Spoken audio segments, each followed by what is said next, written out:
to a new Twilight Zone or something like that, where we're going to be talking about something that we don't normally talk about here, which is horses.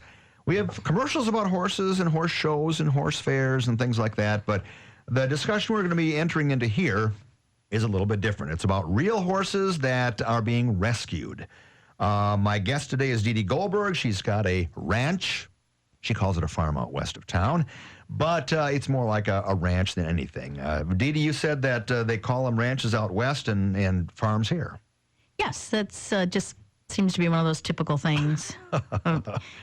East of the Mississippi, it's a farm, and west, it's a ranch. I don't know. Well, it's kind of like radio stations. East of the Mississippi, it's W something, and then if it's west of the Mississippi, it's K. Right. Who knows why?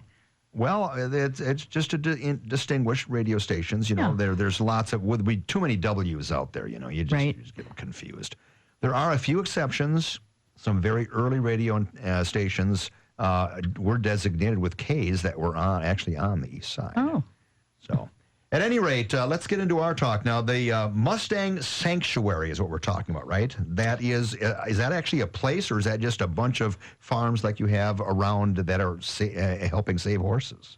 Well, the place we went to is in South Dakota, and it is a wild Mustang and burro sanctuary. Okay, so this is a place where they're kept after they've been saved. Right. Okay. The woman that founded it was nicknamed Wild Horse Annie. Ooh. Way back in the 1980s. So they got a ranch. 1,000 acres. Yeah. That's a big ranch. That's a ranch. And there were horses. This was even before the Wild Horse Act in the United States to protect them. And horses, the land they lived on became under siege, and Wild Horse Annie would step in and try to save the herds. The particular horses that we ended up with actually came originally from the White Sands Missile Range in New Mexico. Oh, interesting. They were on government land, and when they started doing all that secret stuff down at White Sands and the fences went up, it fenced the horses in. So the population grew, and, you know, it became a little problematic, and the government in all its wisdom. Yeah, the good word. Decided they were just going to ship them all off to slaughter or shoot them. So enter Wild Horse Annie. I'll save them. And she took 70 of them to her ranch in South Dakota, where they have remained as a group ever since, and grown to a band of around 270. Oh, so she's not still rescuing them. She's just rescued that first bunch. Well, and then a couple others, some from Arizona, some from Nevada. So, you know, she was well aware of the imperiled horses. This is before the Bureau of Land Management took over. Okay, so these horses were never branded by the BLM. Ah, okay. They had nothing to do with that. They actually were pre-BLM. Okay, so the additional horses that you mentioned, are they ones that came from other areas, or are they ones that just sort of happened because there's a lot of horses around? No, she found other imperiled horses and sought to do the same thing she did with the White Sands horses and brought them. And on her 1,000-acre ranch, those horses were kept separate to keep the genetic pools completely separate. So she did a really good job of that. Interesting. Right, because wild horses, you know, some of them have very different genetic backgrounds, and she had a vision to preserve those individual groups. Mm-hmm. Are they still mating and making new horses and things too? Yes, they most certainly are. Okay. They got to a point of around 1,000 horses. And wow. 1,000 horses on that's a lot of money to feed those things. Right, and that's what happened last year. Is the wheels kind of came off, and the horses were suffering. Okay. So local authorities stepped in, seized the horses, all 1,000 of them, which then puts the responsibility on the municipalities. And when you're talking about $1,000 a day to feed horses, that's problematic. And in that part of South Dakota, there's not a lot of people, and there's not a lot of tax base. Mm-hmm. So another group swept in, Fleet of Angels, national organization, swept in and said, we'll take the whole thing over. We'll pay off your bills if you will allow us to find these horses adoptive homes. Instead of, the plan was, once again, send them to auction. They would probably very much ended up in the slaughter pipeline on a truck on the way to Canada to meet a very, very horrible death. Mm-hmm.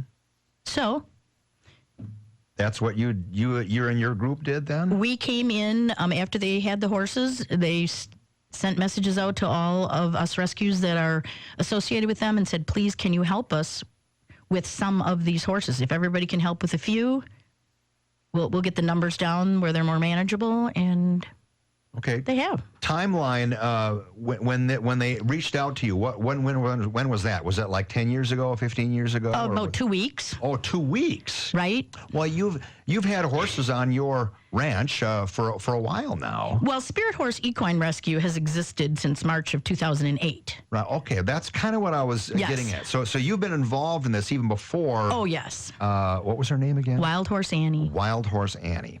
Right. Before she got involved, well, right. Before she asked for help or needed. Right. Okay. Right. Before that situation exploded out there. And we've been rescuing horses from lots of faraway places, even Arkansas and Kentucky, and of course, Wisconsin, Illinois, Iowa. But this was the first time, we'd heard of this problem. We're very concerned about the plight of the wild horse. And when this came, it was one of those, we just have to help, even though it's a long way away and there are a lot of question marks, and they are truly wild horses. Oh, so yeah. that comes with a whole set of, you better be ready for this. Yeah, I've seen some videos on YouTube or whatever, on Facebook, whatever the posts are, and watching wild horses run as a group is just amazing. It's so powerful. It is. And these horses, they're not groomed like, riding horses and things, they don't have the manes cut to perfect length, and all that kind of stuff. They're just wild, and they just you can sense it just watching them. Right. The sense of the sense of freedom is so incredible. And these animals have survived for so long on their own without human intervention, and they're so smart and so canny and tough. When you think about these horses living out in South Dakota, winters aren't exactly fabulous out there. Exactly. Well, listen, we've come to the halfway point, believe it or not. Time goes by fast, and we got a break to do here, which is going to be a little bit of information on business and some update on the stock market. We'll be back to do more afterwards. Thanks.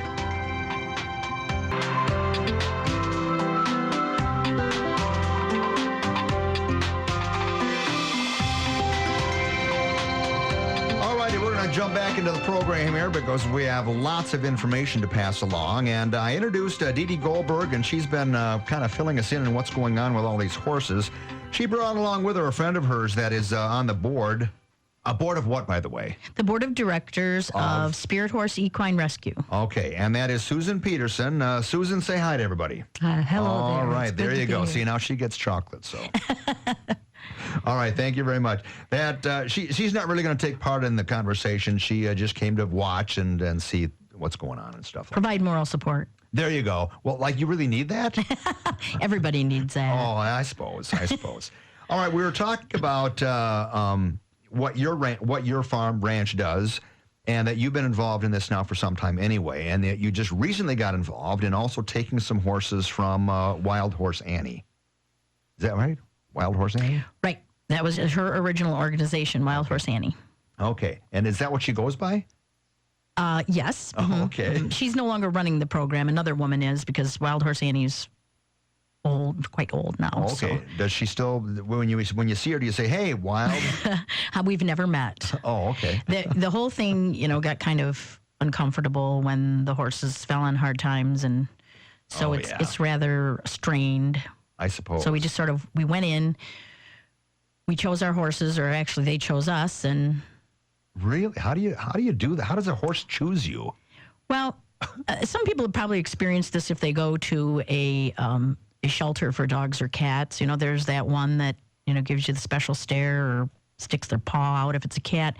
When we were out there were a pen of about 15 that had been gathered from a 200-acre parcel. And we had told them we wanted pregnant mares because the danger was those pregnant mares were going to deliver their foals in the middle of the South Dakota winter. And that usually doesn't go well. So they brought some in, and they were milling around in this pen, smallish pen, and most of them weren't paying any attention, but there was one particular mare that's a chestnut or a red mare. She was just staring at me from across the pen. And these are wild horses. And I looked at her, and I put my hand on the the corral panel, and she walked over and sniffed my hand and nuzzled it, which, if you know anything about wild horses, is just almost unbelievable. And I said, well, I guess that's one. And then across the corral, there was a great big gray mare.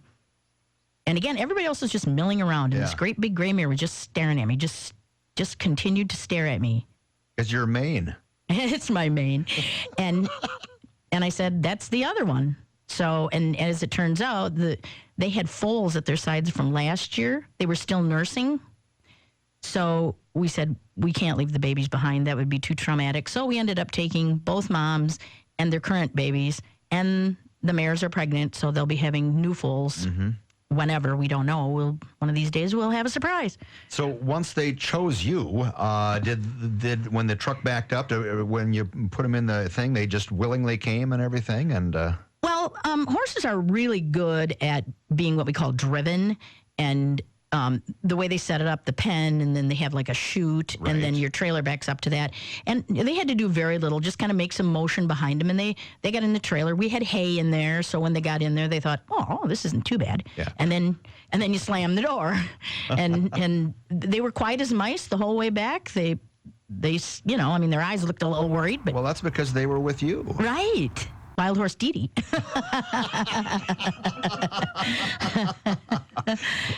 Wow. You got yourself a new moniker. Yeah, I guess. One of the other gals out there called me DeeDee Dangerous, so I don't know. Ooh, wow. Well, but you do have that long hair, you know, yes, and it's not really a mane, obviously, but No. but you could get the impression, if you were out running with the horses, that would be a mane. Well, I like to have it in a ponytail too. So. Oh boy! All right. Well, with the time that we have left, which isn't a whole lot, what other information do you want to pass on? Do you any other points you want to make or anything? Well, we have over 50 horses in our care at Spirit Horse Equine Rescue and Education Center, and we can't do it alone. We're a 501c3 nonprofit, so we hope that the community will support us in this effort.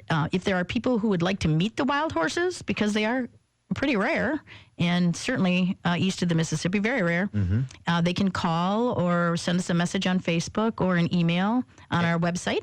Okay, what is your website? It is spirithorseequinerescue.org. Okay. And if they look you up on the Facebook page, it's Spirit Horse Equine Rescue. Okay, Spirit Horse Equine Rescue. We writing that down? Spirit Horse Equine Rescue. Right. And Facebook is probably easier, but either way, you're going to... Right, either way. There's a link on our website to the Facebook page, or you can just go straight to Facebook. Facebook's more up to date. It's got lots of pictures and videos of these horses, so people can see them, what they look like, and they're unloading when they got to the barn, and how they're coming along, scratches on the butt, and sniffing hands. And Here's a question I have for you now. Usually if someone is going to take a horse, they want a horse that they can ride, right? So do you break these wild horses then to ride them, or do you just let them run around? Well, we do natural horsemanship, so we wouldn't use the word break. We would use the word start. Okay, but yes, I'm not a horse person. That's okay. Most horse people use that word too, but we try to make it a little gentler sounding. And once these horses accept humans, it is highly possible that they will be able to be ridden just like any other horse, and they may be the best riding horses ever.